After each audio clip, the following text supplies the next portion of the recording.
Hello students, today I'll explain you A House is Not a Home written by Zan Gaudioso.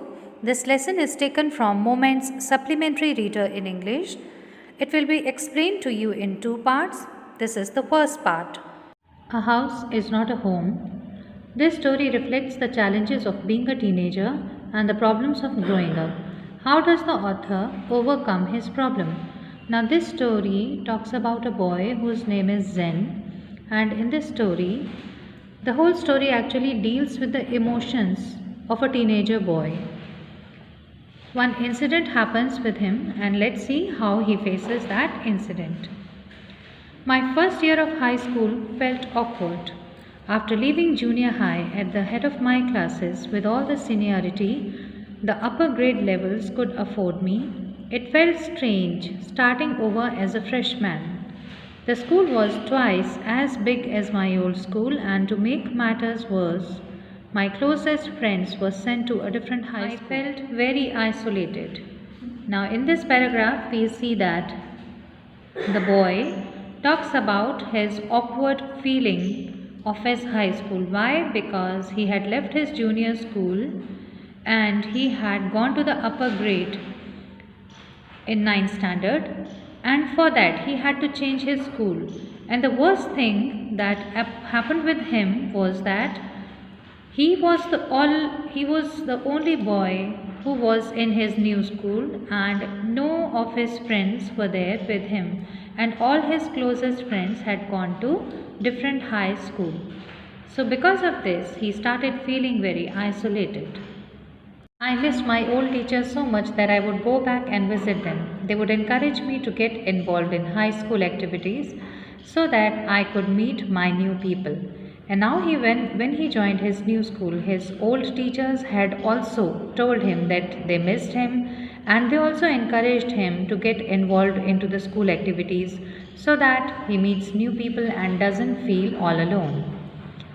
They told me that in time I would adjust and probably end up loving my new school more than I had my old one. They made me promise that when that happened, I would still come by and visit them from time to time. I understood the psychology in what they were saying, but I took some comfort in it nonetheless. So now, when he was very much supported by his old school teachers, they told him all the good things, that how he can do well in his new school, and they made a promise to him that even though he got very much involved in his new school activities and he made new friends, he would still be coming to meet them and visit them time to time.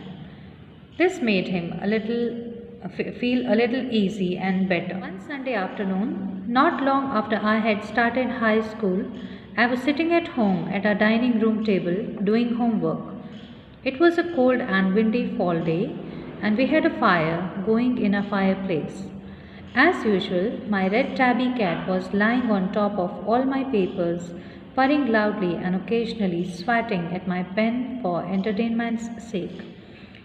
Now, he tells us about one incident of one Sunday afternoon, that when he had, after a long time, when he had joined his high school, he was sitting in his dining room one Sunday and he was doing his homework. It was a cold day, and because of which they had a fire in the fireplace.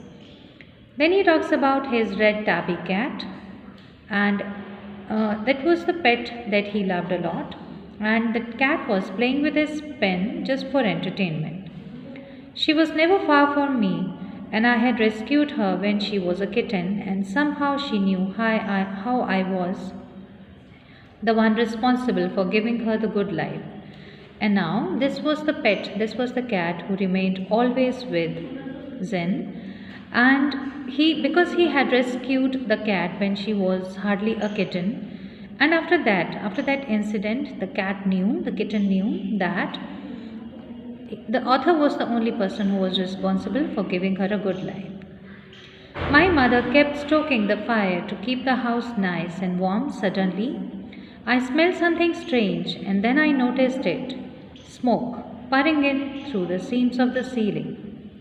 The smoke began to fill the room so quickly that we could barely see. And now what happened that afternoon, when the author's mother was stoking the fire so that the house remains warm nicely, suddenly the author smelled something very strange, and then the author noticed that smoke was coming in through the ceiling, and it was so rapidly coming that the whole room filled up with the smoke, and he was not able to see anything all around him. Groping our way to the front door, we all ran out into the front yard. By the time we made our way outside, the whole roof was engulfed in flames and was spreading quickly. I ran to the neighbors to call the fire department while I watched my mother run back into the house. And now, because nothing was visible in the smoke, somehow the author and his mother, they came out of the house, and as they came out, they saw that the whole roof of the house was caught in fire, which was spreading quickly. So the author ran to his neighbors so that they could call the fire department to extinguish the fire. And when he was going towards his neighbor's house, he saw his mother running back into the burning house. My mother then ran out of the house carrying a small metal box full of important documents. She dropped the case on the lawn and, in a crazed state, ran back into the house. I knew what she was after. My father had died when I was young, and I was certain that she was not going to let his pictures and letters go up in flames. They were the only things that she had to remember him by. Still, I screamed at her, "Mom, no." Now, when the author saw his mother going into the burning house, he was worried about his mother. He saw then his mother coming back carrying a small metal box which was full of the photographs of his father who had already died when he was young. I will repeat, when the author was very young, his father had died. So now his mother had brought out all the important documents in a metal box. She threw that metal box in the lawn, and then she went back again into the burning house because she wanted to bring back all the photographs and letters of his father, because they were the only things left with his mother, because his father had already died. But still, the author was worried about his mother's safety inside the burning house. That's why he shouted, he cried when his mother was going in. He said, "Mom, don't go inside the burning house." I was about to run after her when I felt a large hand hold me back. It was a fireman. I hadn't even noticed that the street had already filled with the fire trucks. I was trying to free myself from his grasp, yelling, "You don't understand, my mother's in there." He held on to me while other firefighters ran into the house. He knew that I was acting very logically and that if he were to let go, I would run. He was right. And now, the author thought that he should also run after his mother and bring her back, but soon he noticed that somebody had caught him back, somebody held him back, and he was a firefighter who stopped him going behind his mother. So that's why he had caught him, because if he had let him go, the author would have also run into the burning house. Then the author told the fireman that his mother was inside the house. He wrapped a blanket around me and sat me down in our car. Soon after that, a fireman emerged from the house with my mom in tow. So now a firefighter had wrapped a blanket around the author and made him sit inside their car, and soon a firefighter brought his mother out of the burning house, carrying him in his arms. Quickly took her over to the truck and put an oxygen mask on her. I ran over and hugged her. All those times I ever argued with her and hated her vanished at the thought of losing her. So at this time, when author saw his mother coming out of the burning house, he ran towards his mother, But then the firefighter had given her an oxygen mask because she was not able to inhale.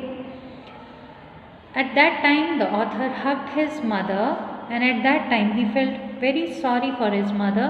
Also, at that time, he forgot all those moments when he was angry upon his mother, when he hated his mother for certain things, when he did not want to talk to his mother. All these thoughts had gone away, and that was the moment when he loved his mother the most because he did not want to lose her, because he had already lost his father, when he was a young boy. "She's going to be okay," said the fireman. "She just inhaled a little smoke." And then he ran back to fight the fire while my mother and I sat there dazed. I remember watching my house burn down and thinking that there was nothing I could do about it. The firefighter told the author that his mother will be alright soon because she had inhaled a little smoke, and that's why she was not able to breathe properly, because he had given her the oxygen mask, and now she will be alright. And the firefighter once again turned towards their burning house to extinguish the fire. And at that time, author and his mother were sitting quietly inside the car looking towards the burning house. 5 hours later, the fire was finally out. Our house was almost completely burnt down. But then it struck me. I hadn't seen my cat. Where was my cat? Much to my horror, I realized that she was nowhere to be found. Then, all at once, it hit me. The new school, the fire, my cat. I broke down in tears and cried and cried. I was suffering loss big time. And now it took 5 hours to extinguish the fire. When the fire was finally out, the author and his mother saw that the whole house was almost burned. But all of a sudden, he realized that his cat was not there. He got horrified whether the cat got burned in the burning house or whether she had run somewhere. He wanted to look for his cat, but he did not find her anywhere. At this time, the author became very unhappy, very depressed, disappointed, because so many things had happened to him within a very short period. First of all, he had changed his school, because of which he had lost all his old friends, and in this new environment of a new school, he did not have any old friends to accompany him in the school. Totally a new and strange environment. The second thing happened to him was the fire that had taken away all his and his mother's things. The whole house was burnt along with all their belongings. And the third thing was that his cat, whom he loved a lot, that cat was not found anywhere. Because of all these loss, he started crying, because he had suffered a lot in this such a tender and young age. He had to suffer a lot of loss, because of which he started to cry and cry a lot. The fireman wouldn't let us go back into the house that night. It was still too dangerous. So now he wanted to search his cat, but the fireman did not allow him to get in the burned house, because it was very dangerous. Any time the house could have fell upon him if he would have gone there. So it was very dangerous to get in. Dead or alive, I couldn't imagine leaving without knowing about my cat. But still the author wanted to know about his cat, whether she was dead or she was alive, but he wanted to know about her. Regardless, I had to go. We piled into the car with just the clothes on our backs and a few of the firemen's blankets, and made our way to my grandparents' house to spend the night. So, that night they had to move from there because it was useless staying there. So they had to go to his grandparents' house, because the whole house was burned, and they had to spend the night over there. And what they carried with them? They carried only the clothes that they were wearing and the blankets that the firemen had given them. So they carried these things and they went to their grandparents' house to spend the night.